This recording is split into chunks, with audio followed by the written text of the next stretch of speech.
together. Come on, give them a loud shout of praise. Hallelujah.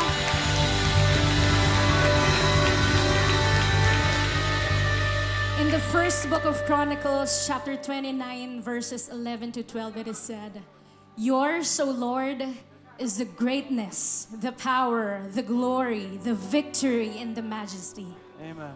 Everything in the heavens and on earth is yours, O Lord, and this is your kingdom. We adore you as the one who is over all things. Wealth and honor come from you alone, for you rule over everything. Power and might are in your hand, and at your discretion, people are made great and given strength. Now, I don't know about you, but I'm sure that all of us are aware of what's happening in our country. And it's easy to lose hope in situations like this. I have thought to myself, Mike and I were talking, how many rallies have gone by. We have seen a few people power revolutions, and still we are here. But I can't help but think also that when we gather in the name of Jesus, this is like our mini rally in the presence of the one true God. And this whole thing, as we worship in His presence, this is a reminder to our hearts, to our souls, a declaration to the world that our God is God, and He is good at being God, and He will always have the final say. So I don't know about you, maybe you're tired about hearing about politics, but today I think it's just fitting that we come together and we pray for our country. Is that okay? Let's all come. You can lift up your hands to heaven. God, you are the Lord of this land. And we come to you as one people, as one nation, as one family, pleading and begging you to heal our country, to heal our land. Lord, purge out selfishness, prune out greed, and let your selflessness, let your mercy, let your grace, let your rain pour upon this earth. Lord, may your Spirit renew the face of our country. May you revive sleeping hearts, Lord God, and may you wake us up in the truth that you are the God of justice. You are the God of vindication. And forever, all glory, all honor, all power, all victory is yours, Jesus. God, we also pray for leaders who have done our country wrong. With mercy and grace in our hearts, God, we pray that may you bless them and keep them. May your face shine upon them, and may you be gracious to them. May you turn your face toward them and ultimately give them peace. You are the Lord of this land, and forever you reign. This is our prayer in Jesus' name. Amen. And let's all together pray our favorite prayer in the feast as we all say, Today I receive all of God's love for me.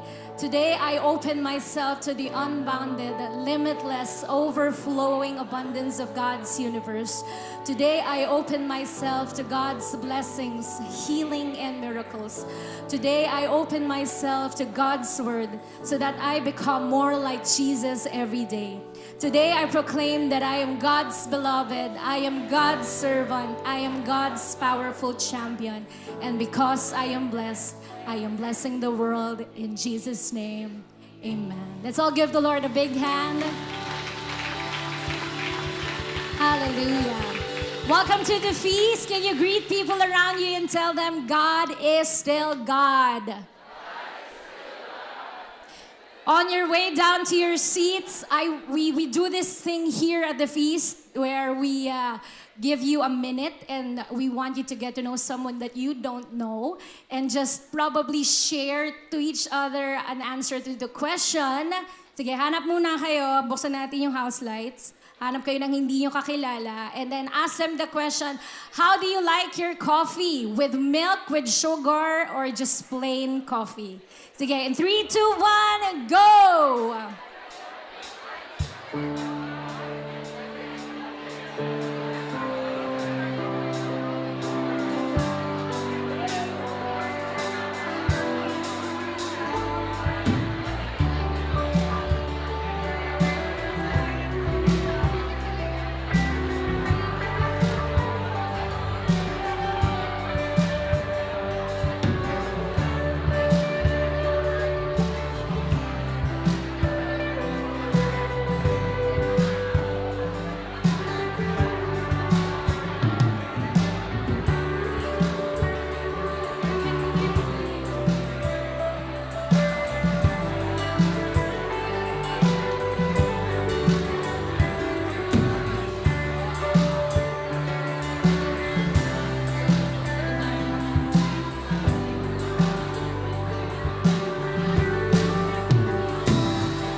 Thank you very much. How about you give a big hand to your partner? Thank you, thank you. Good morning, everybody. My name is Vea, if we haven't met yet, and welcome to our feast here at Alabang North Gate. And I'd like to make mention some of our friends and visitors from the other feasts, from Feast Bay Area and Feast Salcedo. Welcome. Many are the rooms in the Father's house, and today you get to visit our room. So thank you very much, because Sundays aren't complete without the feast, without God in the feast. So amen. Thank you for being here. And of course, we'd also like to, palakpakan natin pala yung worship leader natin kanina. Her name is Pau. She's from Feast Bay Area as well. Thank you. And we'd also like to get to know our first-timers. If this is your first time ever in the feast, hindi kayo galing sa ibang feast, but first time ever in the feast, we'd like you to pop up your hand very quickly, and we'd just like to give you a little gift from our feast. Yes, we'd like to get these welcome bags to your hands. Thank you for coming. Thank you for coming. We have another gift for you later on at the end of our session. So I hope you are doing well. Some of us here are in white. I can see that. Amazing. And so without further ado, let's get and dive into the message this morning. So I'd like to welcome our builder, the love of my life, Pengin Pang Shopping, Brother Mike Villas.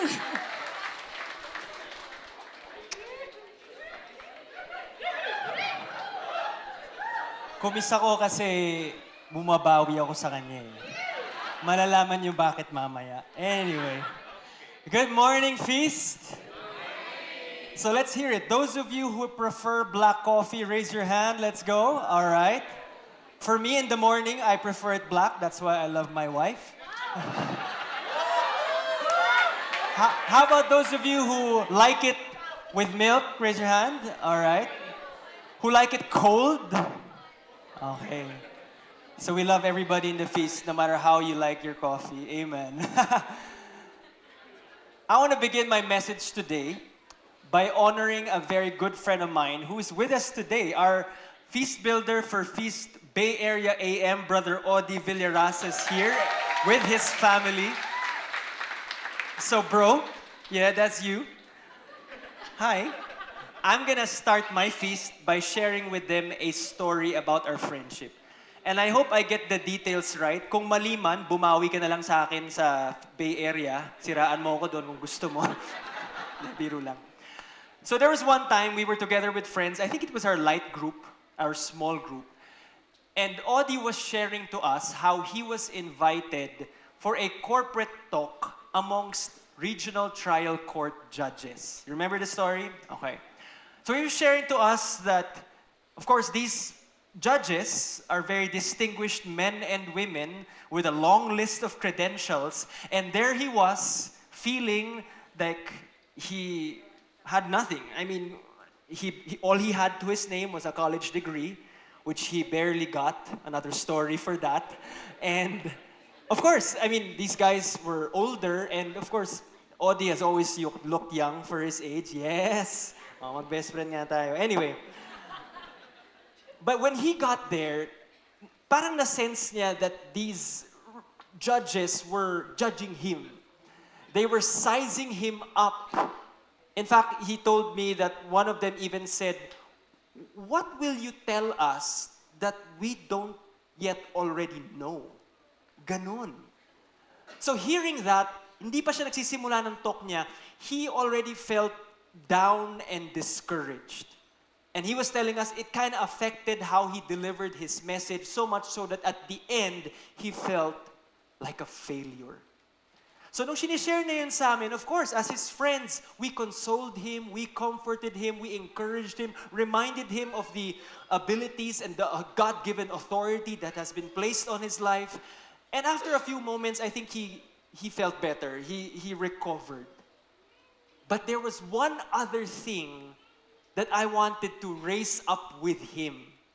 See, because bago niya share yun sa light group namin, before he shared that story, he already posted about it on Facebook days before. At nakita ko yung suot niya. for that talk. Naalala mo na o natatawa ka? He was wearing, for a corporate talk amongst regional trial court judges, he was wearing a V-neck shirt. Huwag niyo siya i-judge, uso pa nung time na yon, okay? V-neck shirt, ripped jeans, and sneakers. So I wanted actually to call him out already on that and just offer a word of correction. But I bit my tongue. Nagpigil ako. Kasi at that moment, he needed words of affirmation and love from his friends. He didn't need fashion advice. So I held back. The next time we had our light group amongst friends, ewan ko bakit biglang napunta sa usapang wardrobe ulit. Speaking wardrobe or preaching wardrobe. So that was my golden moment. So I pulled him aside and said, bro, as someone who loves you, let me tell you that next time you're invited for a corporate talk, magbihis ka naman, pare. I mean, you need to wear your best because your audience will always be sizing you up. Titingnan ka niyan from head to foot. And you want to win them over by looking credible so that they can be blessed by your talk. And thankfully, he was humble enough to appreciate my concern and receive that feedback. And I think he learned his lesson ever since. But thank God for his wisdom on when to say, how to say, and what to say for a word of correction. Because if not for the wisdom of God, I would have said it probably with the wrong words at the wrong time with the wrong tone. Sabi ko, pare, ganon, hindi naman, na-joke lang. But thank God for wisdom. And that's what we need, my friends, when it comes to our relationships. Whether it be with our friends, our family, our office mates, even here in church, we need to ask for God's wisdom. We need to ask, seek, and knock for His wisdom for our relationships. Who among you agree? Raise your hand. All right, there you go. More so with difficult relationships. At marami tayo niyan, di ba? You can look around you and there are a lot of relationships that are either on the rocks or in a wreck. Amongst family members, even friendships, co-workers. Let me just ask you, who among you have a family member who often tests your patience? Raise your hand. Okay. Thank you for your honesty. Yung iba hindi makataas ng kamay kasi katabi nila yung pamilya nila, di ba? O, ito na lang. Who among you encounter from time to time, I'm not saying within your family, maybe outside of it, toxic people? Raise your hand. Okay. Last question. Who among you deal with difficult people? We all do. This is part of reality. This is part of life. We can't just cancel them, nor should you kill them, diba? But that's why when it comes to difficult relationships, we need to be desperate for divine wisdom. I'm sure you've come to a point in your relationship na hindi mo na talaga alam anong sasabihin mo, kung anong gagawin mo, of how you will piece things back together. And that's why we need wisdom. We cannot do this on our own. So if we want to live the good life in the midst of complicated and confusing relationships, we need God-given wisdom to stretch our ability to love. Do I hear an amen? Amen. So with that, welcome back to our series, The Good Life, where we're talking about Jesus' landmark teachings, often known as the Sermon on the Mount. And on the final section, towards the end of this sermon, he zeroes in specifically into difficult relationships. And he gives us two. How many?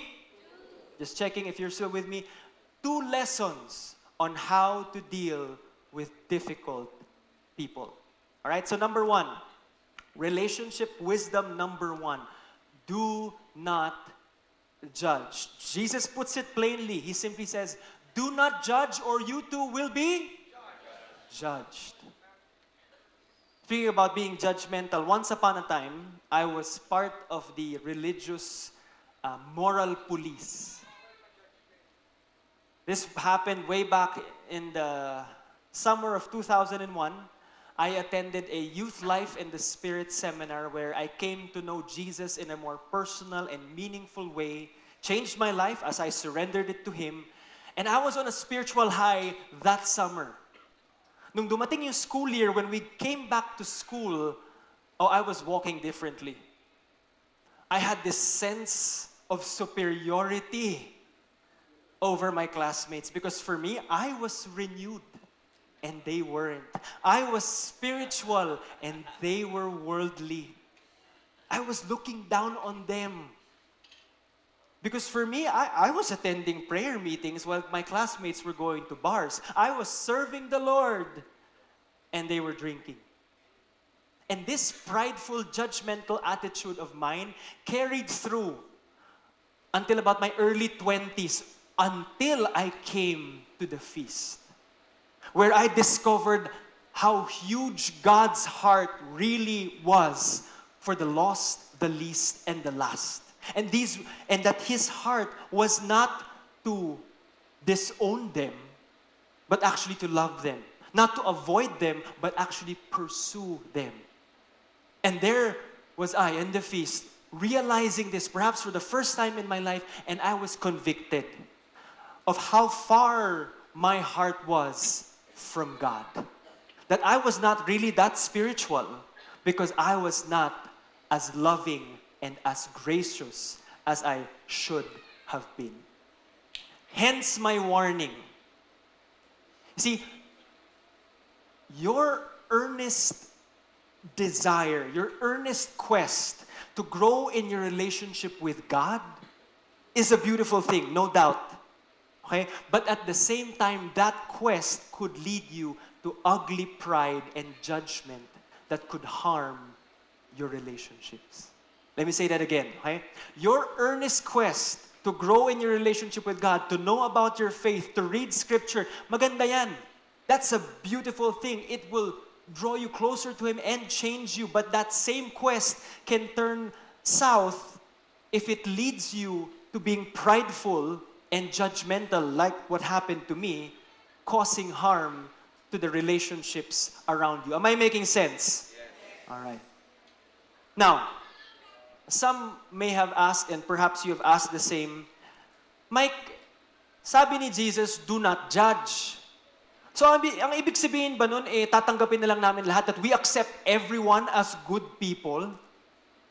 Right? And let's face it, how real is that? Because we do know of the presence of evil in this world. So how do we protect ourselves from liars, cheaters, thieves, scammers that are so prevalent these days?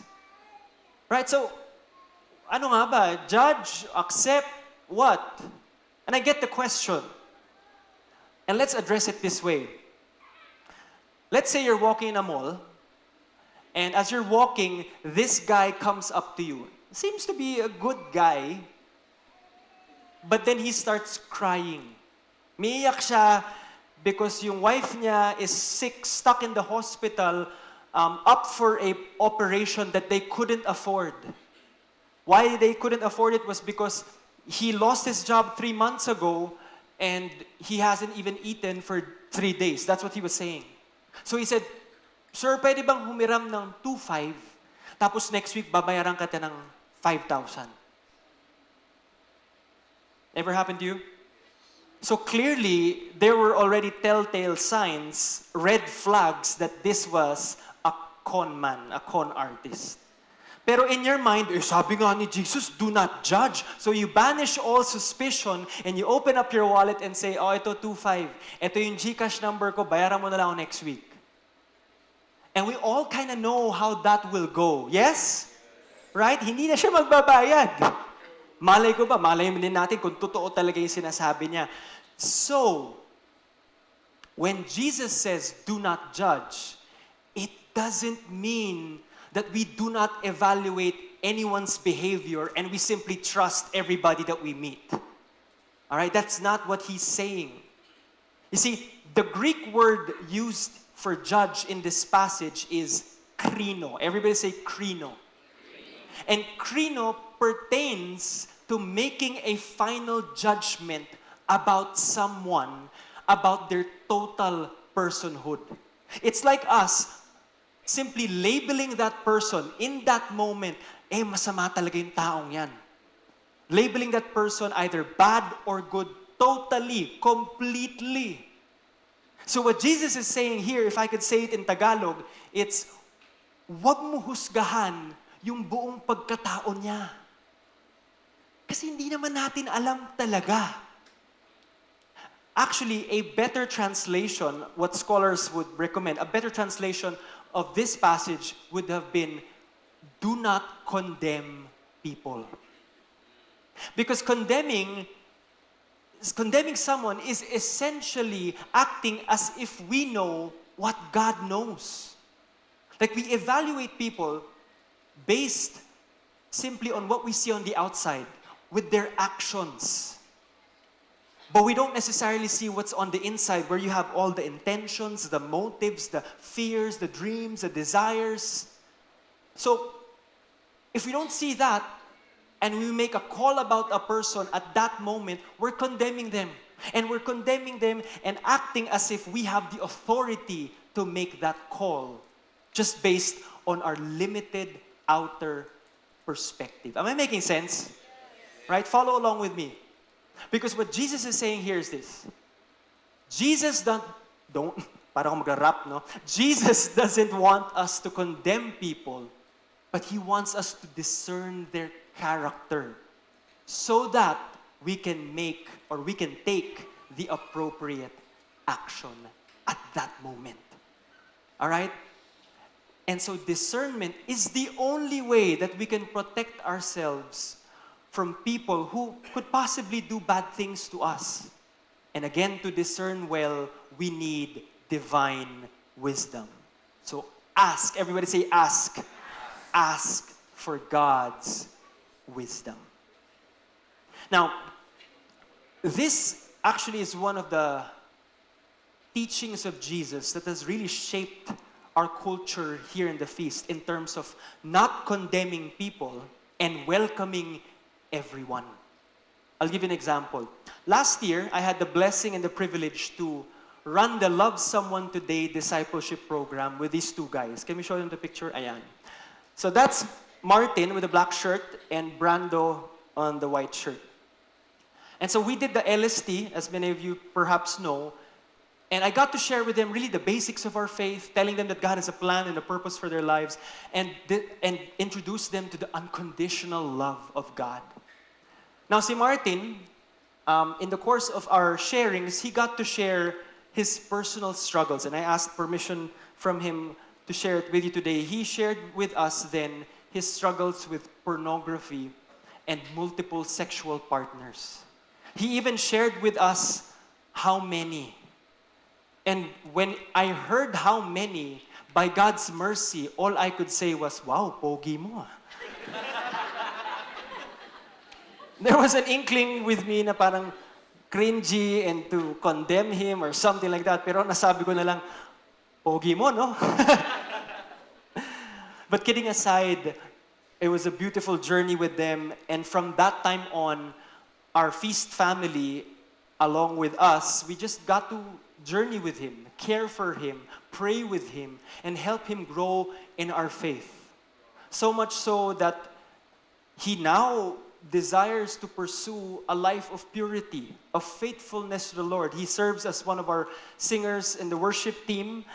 And yeah, let's give him a big hand. Let's show them the next photo.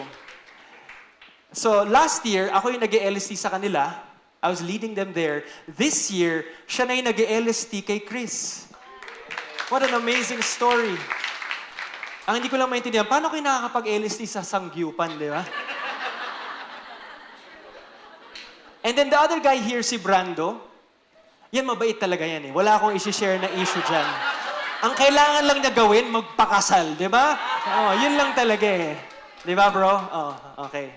So anyway, here at the feast, we journey with broken people towards their wholeness, their healing, and repentance. And we've accepted the truth that we cannot transform nor change people. Only Jesus can do that. And all we can do here is to love you the best that we can, is to love people. So here at the feast, we don't condemn people, we conspire how to transform them with the love of God. Amen?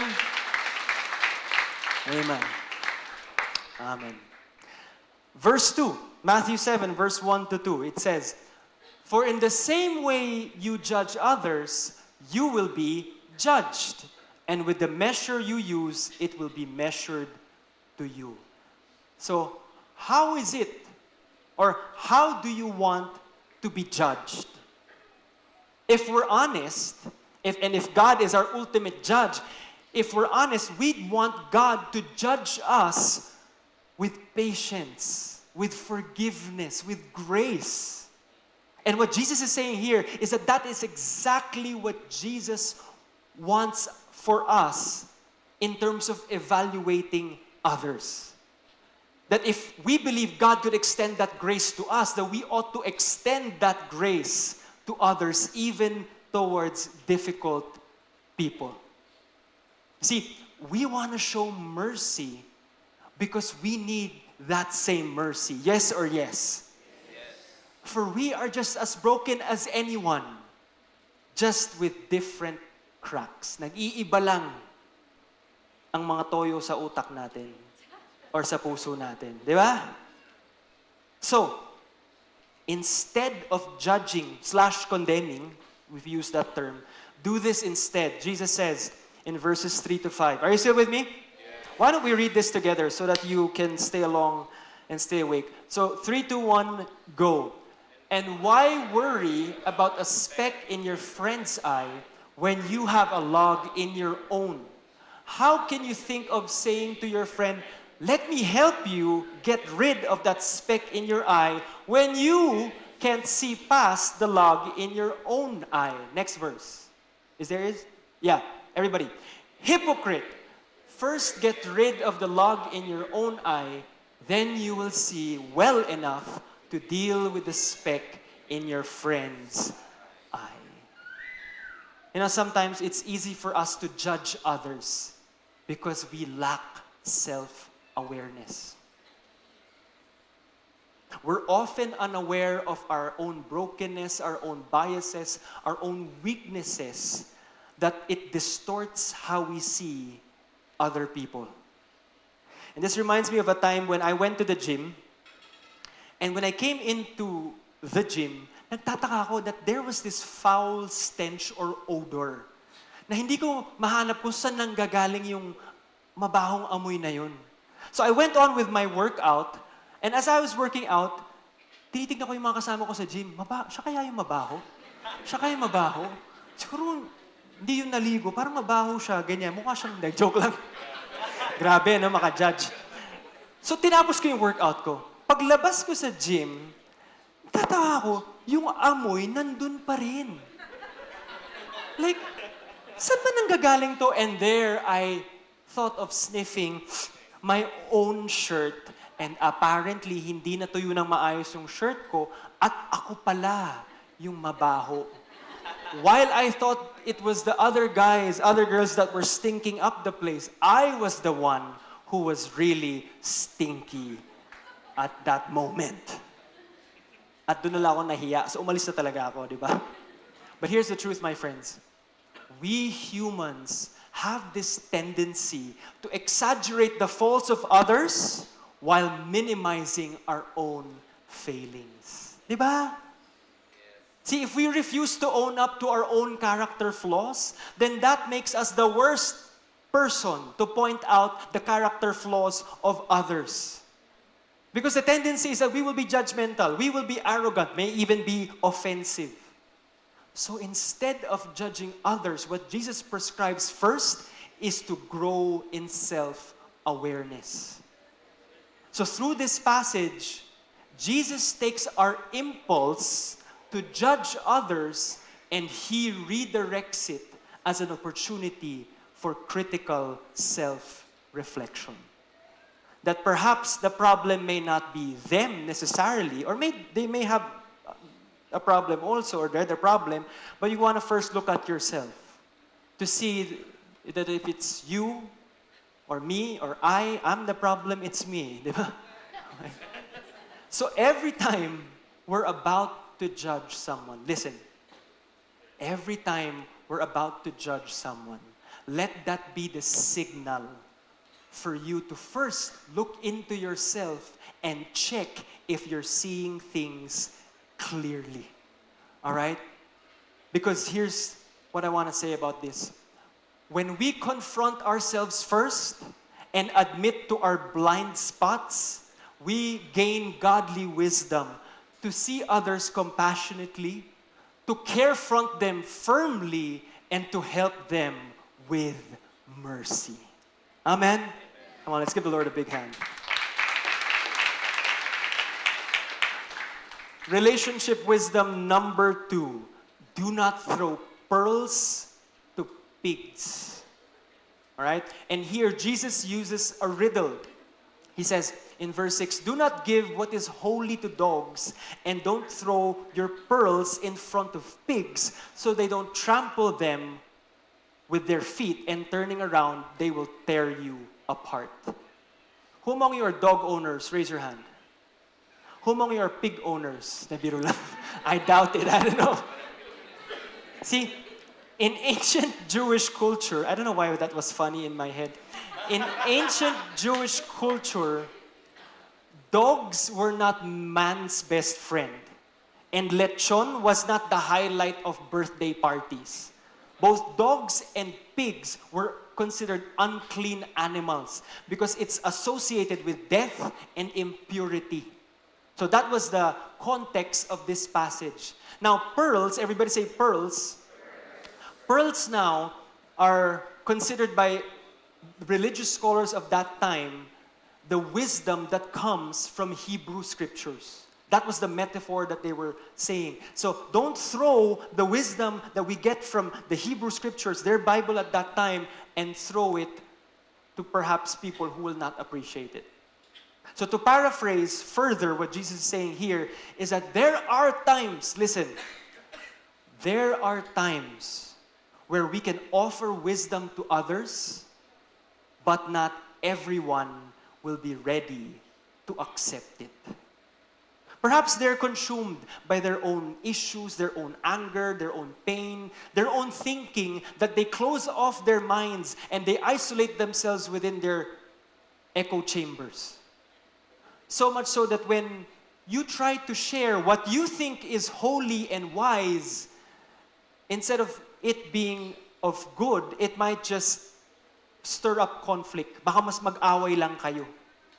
And so sometimes, it's best to say nothing at all. What was that song?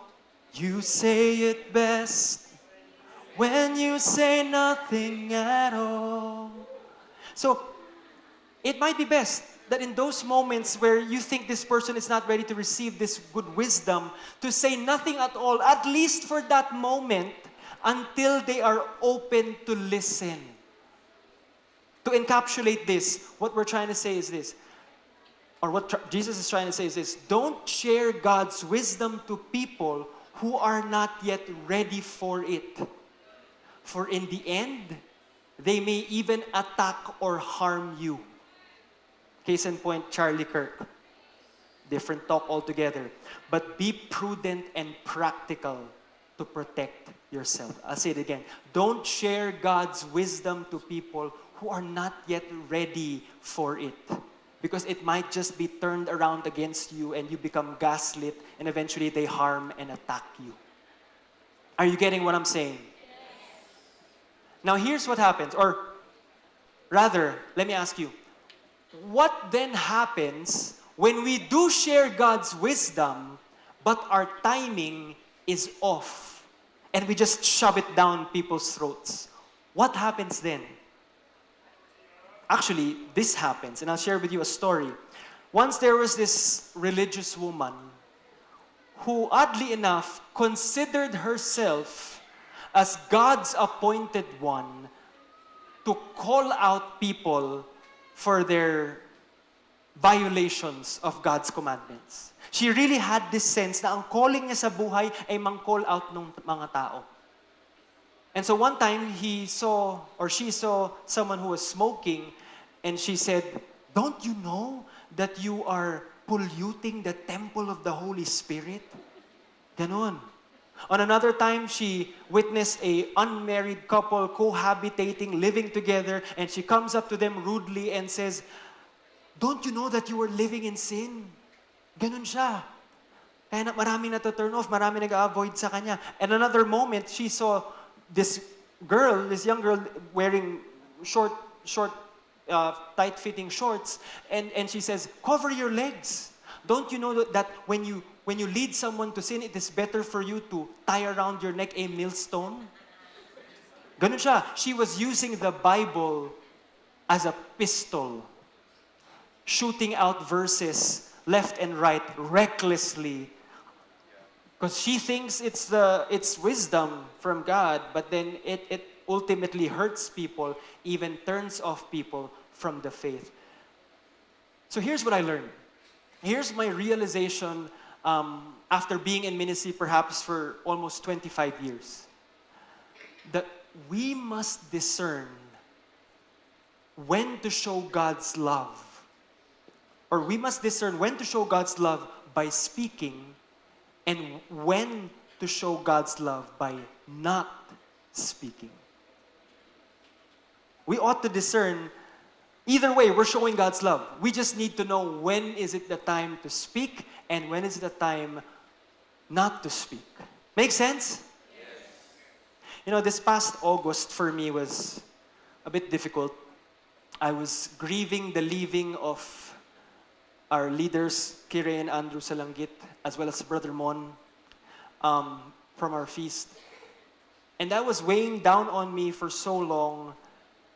And throughout that month of August, I was also stuck busy with corporate talks over and above our feast talks. So I was so stressed out na hindi ko napansin, masungit na pala ako. I had a short fuse and I would easily be angered and irritated by the smallest things. And I would admit na ang madalas kong nababalingan ng sungit ko ay ang asawa ko. And it lasted for a month. In fact, I did not know throughout that time that it was already somehow affecting our marriage. Nalaman ko lang when we were, at the end of the month, at the end of August, we were in Jakarta for a mission trip. She was speaking in their conference. I came along, or she wanted me to come along. But we had some downtime there. At dun niya inamin sa akin how difficult a person I have been in the past month and how I've hurt her. And she told me that she only mentioned it at that moment because she was waiting for the opportune time for her to lovingly correct me. Kasi alam niya na pag sinalubong niya yung sungit ko, mag-aaway lang kami at mas lalong lalaki yung problema. So she told that to me, and the moment I heard it and learned about the grace that she extended me, I mean, inintay niya talaga. She withheld correction and waited for the right time to speak that word of correction for me. And so when I learned about that, my heart sank. And I was deeply sorry for how I acted and how I hurt her. I even promised that I should have better control of my emotions and that I should respect and love her even in difficult times. So I was deeply sorry. And I learned my lesson there. Nagbati naman din kami, thanks be to God. Kaya nagsiserve pa rin siya sa feast ko. Pero nalala ko sinabi niya sa akin, ang sungit-sungit mo the whole day, tapos sa gabi mangangalabit ka. Kaya sorry talaga ako, Lord eh. Parang, sorry na. But one thing that we can learn from my wife is this. You need wisdom on when to give wisdom. right? We need wisdom to know when to give wisdom. Amen? Let's all stand.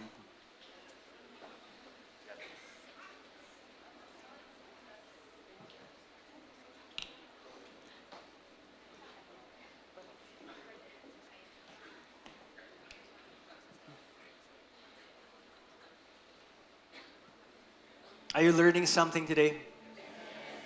Praise God. So Jesus continues in verses 7 and 8, and he says this. It's a known passage that I think many of us have heard. Ask and it will be given to you. Seek and you will find. Knock and the door will be opened to you. For everyone who asks receives. The one who seeks finds, and the one who knocks, the door will be opened.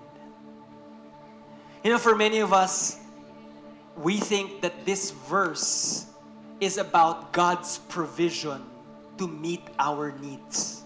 That's why we slap this verse to every prayer that we have, whether it be a new job, a new home, the future.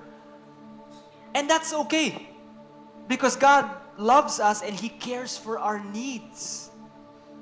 But if you look at the original context of this passage, it was not about that.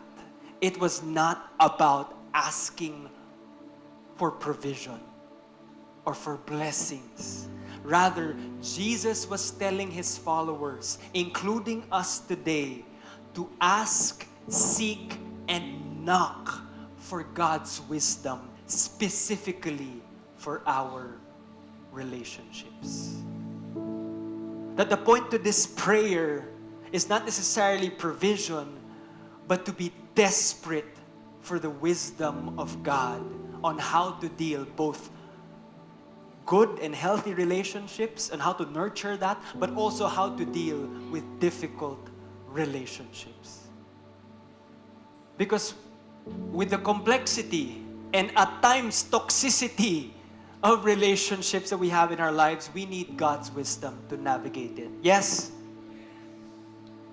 A couple of years ago, I had this falling out with a close colleague of mine at work. At yung pinagawayan namin was about how I led our team.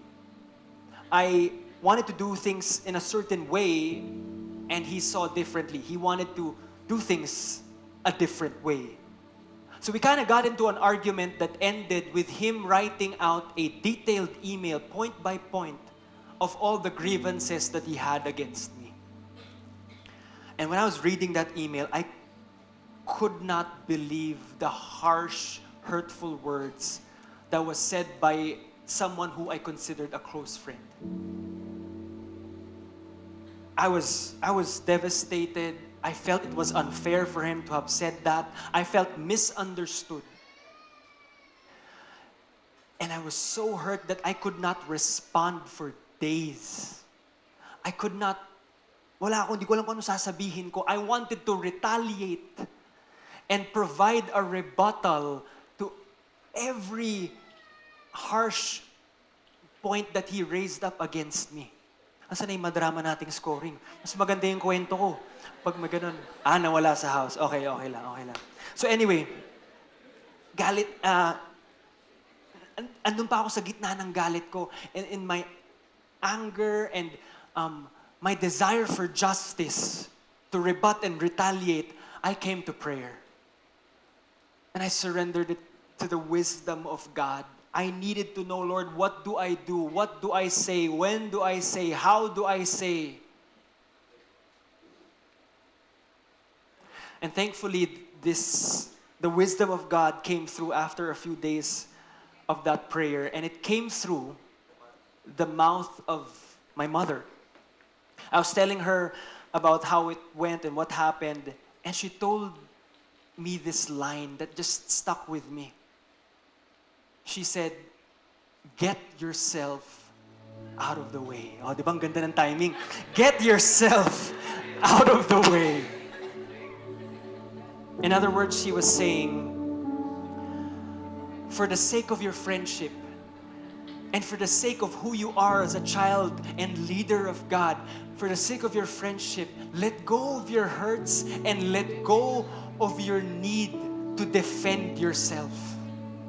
Offer forgiveness first. And perhaps one day, yung in-email niya, mapag-uusapan niyo yan at the right time. But for now, if you bring that up, it will not heal the relationship. It may even worsen it. And she was right. I had to get myself out of the way. And because of God's wisdom through her, I reached out to my friend. And I simply apologized. And in response, he also apologized. Did we talk about his long list of that email? No. Hindi na namin pinag-usapan yun. But we reconciled and we're now in a path of healing. Will we ever talk about everything that he said against me? I don't know. Maybe not. Pero si Lord na bahala dun. I am at peace because I surrendered and submitted to the wisdom and will of God. Friends, when it comes to our difficult relationships, when it comes to people who have hurt us the most, man, do we desperately need God's wisdom. We need God's wisdom on how to love a difficult family member. We need God's wisdom on how to protect ourselves from toxic people and still be able to love them from a distance. We need wisdom on how to deal with the people who have hurt us the most. And that's why Jesus prescribes to ask for God's wisdom. To ask for God's wisdom and it will be given to you. To seek for God's wisdom and you will find it. And to knock for God's wisdom and the door will be opened to you. In fact, the truth is, if you're asking for God's wisdom, ang hinihingi mo talaga, what you're truly asking for is Jesus. Because Jesus is God's wisdom personified. He is the Word made flesh. He is the way, the truth, and the life. He is the lamp unto our feet and the light unto our path. Oh, how we need more of God's wisdom. How we need more of Jesus in our lives. And that is what we pray for. So let's come together in prayer today in humility and in desperation. Not out of being judgmental, not of thinking that we know better, but actually with that we know nothing. And we actually desperately need the heart and the mind of God as we deal with difficult relationships.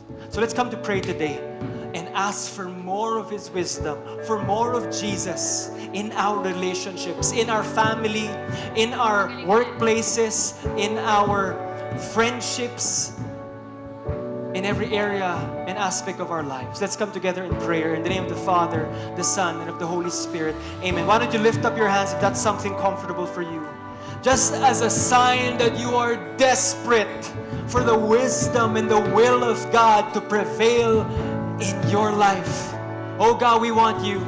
We want more of you, Jesus. Less of ourselves, less of our own wisdom, less of our own knowledge and intelligence, God. Because in our way, it will just go by the highway. But we want to do it your way, Jesus. We want to follow you today and every day. In Jesus' name, in Jesus' name, in Jesus' name. So we sing.